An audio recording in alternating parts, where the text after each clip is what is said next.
கிருஷ்ணா. கிருஷ்ணன் ஒருத்தி மகனாய் பிறந்து ஒரு திரவி மகனாய் ஊரில் ஒளித்து வளர வந்த கோகுலத்தில் நின்று இருக்கோம். இந்த இடத்துக்கு பேரு அழகா 84 ஸ்தம்பங்களோடு இருக்கும்படியான நந்தகோபருடைய திருமாளிகை, விஸ்வகர்மா கட்டின திருமாளிகை.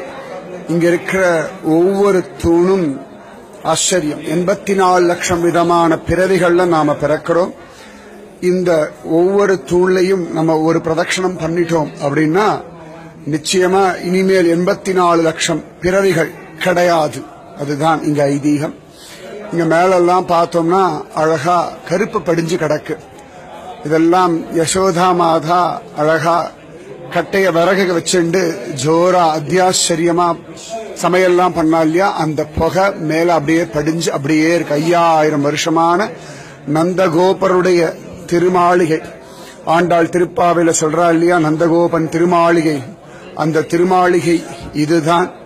இந்த இடத்துல இந்த தூணெல்லாம் கிருஷ்ணனுடைய காலத்துல ஸ்பட்டிகமா இருந்து பகவானே தெரிஞ்சிருக்கான்.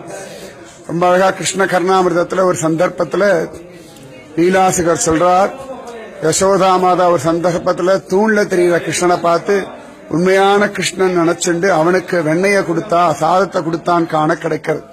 இந்த ஒவ்வொரு தூண்லையும் 33 கோடி தேவர்கள் ஒளிஞ்சின்றிருக்கா. இந்த தூண்ல காது வச்சு கேட்டோம்னா கிருஷ்ணன் சிரிக்கிற சப்தம் எல்லாம் கேட்கறது அப்படின்னு ஆனந்தமா அனுபவிக்கிற பக்தர்கள். கிருஷ்ணன் வெண்ணையெல்லாம் சாப்பிட்டுட்டு கை அப்படி இப்படி துடைப்பானாம். தொடச்சே இந்த பாறை இந்த பில்லர் எல்லாமே வழவழான்னு ஆயிடுத்து. கிருஷ்ண ஸ்பரிசம் பட்ட ஒரு இடத்துல நின்று இருக்கும். இந்த ஒவ்வொரு தூணும் கிருஷ்ணனுடைய பிரத்யக்ஷ பலத்தை சொல்றது.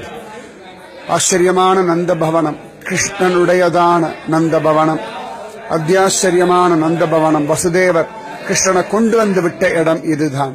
ராதே கிருஷ்ணா. ஜெய் போலோ நந்த பவனுக்கு ஜெய்.